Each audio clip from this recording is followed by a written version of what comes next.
নওশাদজির সুরে আমি বাংলা গান রেকর্ড করেছিলাম। আমি এরকম অনেক কাজ করেছি, যেমন উস্তাদ আলী আকবর খান সাহেবের সুরে, পণ্ডিত রবিশঙ্করের সুরে।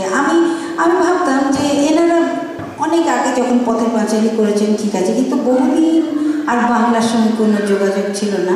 আমি অনেক কষ্ট করে ওদের সময় বের করে ওদের কাছে গিয়ে বলে আমি এনাদের সুরে বাংলা গান করেছি, মানে বাংলা গানের জগতে ওনাদের একটুখানি জড়ো করার চেষ্টা করেছি। আমি অনেক আদর পেয়েছি, স্নেহ পেয়েছি। আমাকে ওনারা প্রশ্রয় দিয়েছেন, ডেকে গান করিয়েছেন, শিখিয়েছেন অনেক। তো নওশাদজিকেও আমি গিয়ে এরকম যখন বলেছিলাম যে আমি আপনার সুরে বাংলা গান করতে চাই, তো উনি আমাকে বললেন যে আমি তো বাংলা ভাষা জানি না বাবা, তোমার জন্য কী করে বাংলা গান করবো। তো ওনারই কিছু হিন্দি গানের উপরে আমি পুলকদাকে দিয়ে লিখিয়েছিলাম। তারপরে দু একটা গান উনি বললেন যে আমি অন্য সুর দেবো, সবই আমার পুরনো সুর, তুমি কেন গাইবে, তো গাজাল গিয়ে শোনালেন, দিয়ে দিলেন গানটা, বললেন এই সুরের ওপরে বাংলা কথা লেখাও।